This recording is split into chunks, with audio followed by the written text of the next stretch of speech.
샬롬, 이동춘 목사입니다.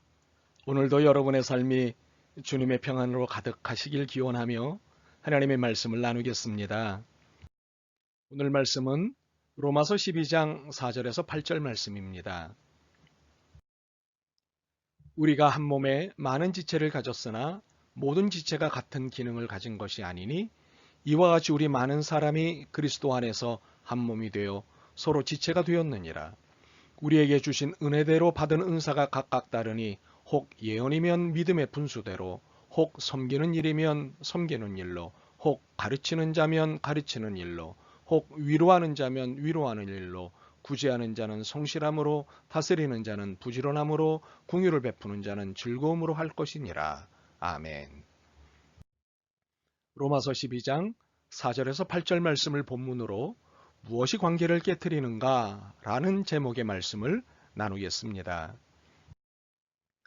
우리는 함께 살도록 지음을 받았습니다. 그래서 개인은 공동체를 떠나서는 정의가 되지 않습니다. 물론 개인 그 자체로도 정의는 할 수 있습니다. 그러나 공동체를 배제한 개인 정의는 완전할 수 없습니다. 사회적 존재이기 때문입니다. 무엇보다도 성경은 단 한 번도 개인의 문제를 공동체와 별개로 다루신 적이 없습니다. 예를 하나 들어볼까요? 이스라엘이 난공불락 해성 여리고를 무너뜨리고 난 다음 아이성을 공격하기에 이르렀습니다. 이 아이성은 여리고성에 비하면 어른과 아이에 비교할 수 있을 만큼 작은 성이었습니다. 그런데 이 아이성 전투에서 이스라엘이 패배하고 맙니다. 그 원인은 아간이라는 사람이 하나님 앞에 정직하지 못한 죄를 지었기 때문입니다. 그 한 사람의 죄로 인해 이스라엘 공동체 전체가 어려움을 겪게 된 것입니다. 이처럼 성경은 개인을 공동체를 배제한 채 생각하지 않고 있습니다. 그러므로 이제 우리는 더 이상 개인과 공동체를 분리해서 생각해서는 안 됩니다. 그런데 공동체는 개인과는 달리 관계라는 것이 형성이 됩니다. 둘 이상의 개인이 모여 있기 때문에 반드시 관계라는 것이 형성됩니다. 그래서 관계가 불편해지거나 깨지면 사는 게 힘들어집니다. 사실 좋은 관계를 맺으며 살고자 하는 것이 모두의 생각이고 마음입니다. 그런데 이것이 만만치 않다는 것입니다. 늘 좋은 관계를 유지하고 싶은데 어느 순간 이 관계가 깨지는 일이 발생하고 불편한 관계가 돼버리고 만다는 것입니다. 어째서 관계가 깨지는 일이 발생하는 것일까요? 우리는 오늘의 본문을 중심으로 그 원인을 살펴보겠습니다. 첫째, 모두가 같아야 한다는 생각이 관계를 깨뜨립니다. 공동체이기 때문에 같아야 한다는 생각은 옳습니다. 그러나 같아야 한다는 것에는 목적이 같은 것이지 몰개성적 같음을 의미하는 것은 아닙니다.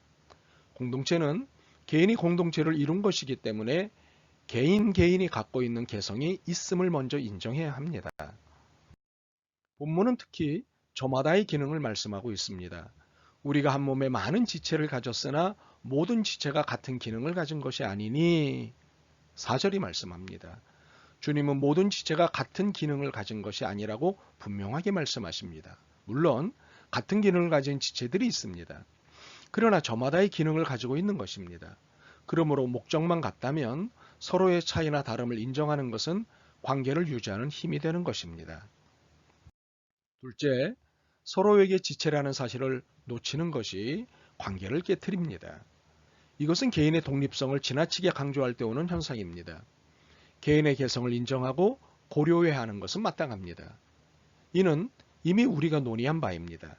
그러나 개성이 공동체를 방해해서는 안 됩니다. 공동의 목적을 향해서 가는데 개성의 중요성을 강조하거나 앞세우면 공동체는 분열되게 되어 있습니다. 그러므로 개성은 인정하나 서로에게 지체라는 사실을 알아야 합니다. 5절 말씀을 보면 이와 같이 우리 많은 사람이 그리스도 안에서 한 몸이 되어 서로 지체가 되었느니라. 그런데 이것은 내가 나를 먼저 인정해달라는 지체 개념이 아니라 내가 너를 먼저 인정해주는 지체 개념입니다. 상대방의 반응을 봐가면서 내 행동이 결정되는 것이 아닙니다. 내가 먼저 사랑하고 내가 먼저 양보하고 내가 먼저 겸손하고 내가 먼저 참는 것입니다. 왜냐하면 너를 위해서 공동체를 위해서 궁극적으로는 하나님을 위해서입니다. 셋째, 틀리다와 다르다를 혼재해서 사용하는 것이 관계를 깨트립니다. 틀리다는 말은 도덕적 개념입니다. 좋다와 나쁘다, 옳다와 그르다의 도덕적 판별의 개념을 갖고 있는 것이 틀리다의 의미입니다. 다르다는 기능의 차이를 말하는 개념입니다. 손의 기능이 다르고 발의 기능이 다른 것을 말하는 것입니다. 이처럼 틀리다와 다르다의 개념이 전혀 다른데 우리는 이 둘을 혼용해서 쓰는 경향이 있습니다. 이로 인해 많은 문제들이 발생하는 것입니다. 남자와 여자가 틀린 것이 아니라 다른 것입니다. 남자는 옳고 여자는 틀린 것이 아닙니다. 여자는 옳고 남자는 틀린 것도 아닙니다. 단지 다를 뿐입니다. 6절 말씀을 보면 우리에게 주신 은혜대로 받은 은사가 각각 다르니, 주지하다시피 통일성은 다양성을 전제하는 것이고 다양성은 통일성을 기초로 합니다. 그러나 통일성도 다양성도 기능적 다름을 기본으로 하고 있다는 사실입니다. 그러므로 관계를 유지하기 위해서는 내가 옳다는 생각, 나만 옳다는 생각을 나로부터 깨트리는 것이 절대 필요합니다. 오래전 일본에서 공전의 히트를 친 만화 데스노트가 영화로 만들어졌고 국내에도 개봉이 됐습니다.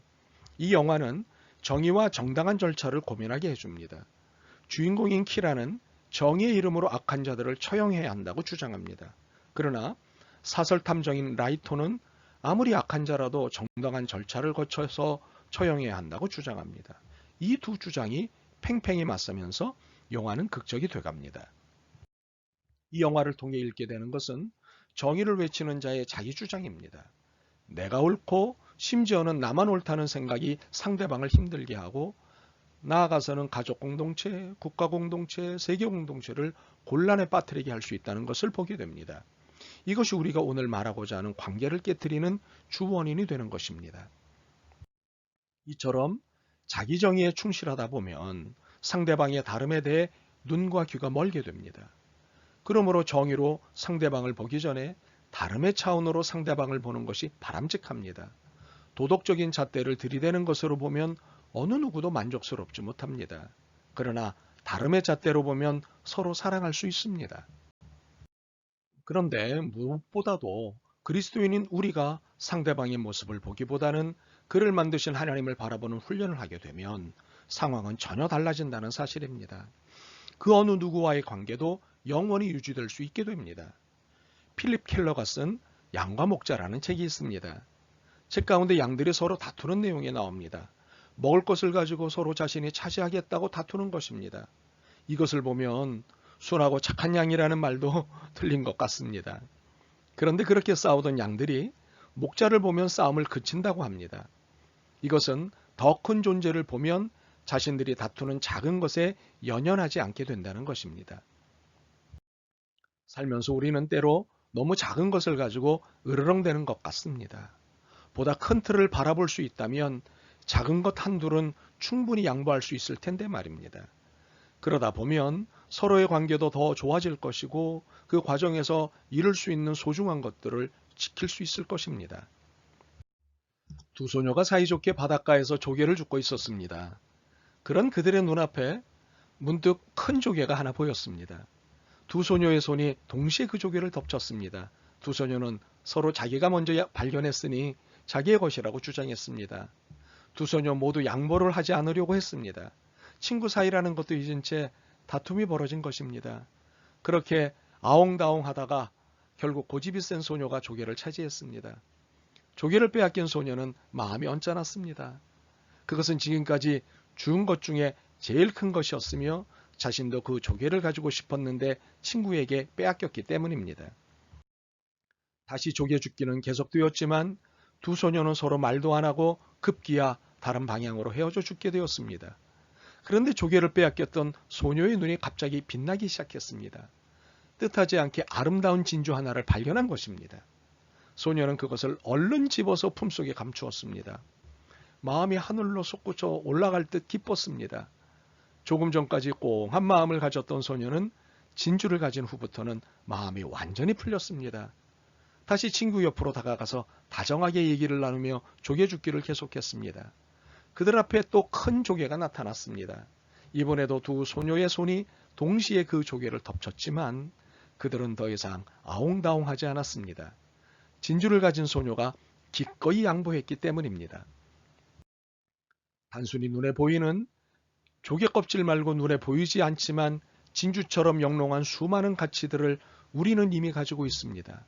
다시 말해서 조개 껍질 몇 개를 더 소유했느냐에 따라서 울고 웃고 화내고 기뻐하고 하면서 목을 맬 필요가 없는 것입니다. 바울 사도가 예수님을 아는 지식이 가장 고상하기 때문에 이전에 자신이 보배처럼 여기던 것을 이제는 배설물처럼 여긴다고 했습니다. 실제로 예수님의 사랑을 발견하고 그 사랑이 내 안에 있음을 깨달은 이후에 나머지 것들을 양보할 수 있는 차원이 되어버릴 수 있지 않을까요? 우리 모두가 이렇게 살았으면 좋겠습니다. 아멘. 주님, 옳고 바른 것을 위해 살았습니다. 그러나 다른 것에 대해 틀렸다고 말하고 판단하는 오류를 저지르며 살았음을 깨달았습니다. 반성하오니 용서하옵소서.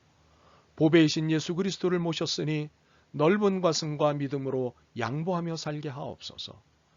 예수 그리스도의 이름으로 기도드립니다. 아멘. 오늘도 여러분의 믿음과 삶을 응원합니다. 사랑합니다.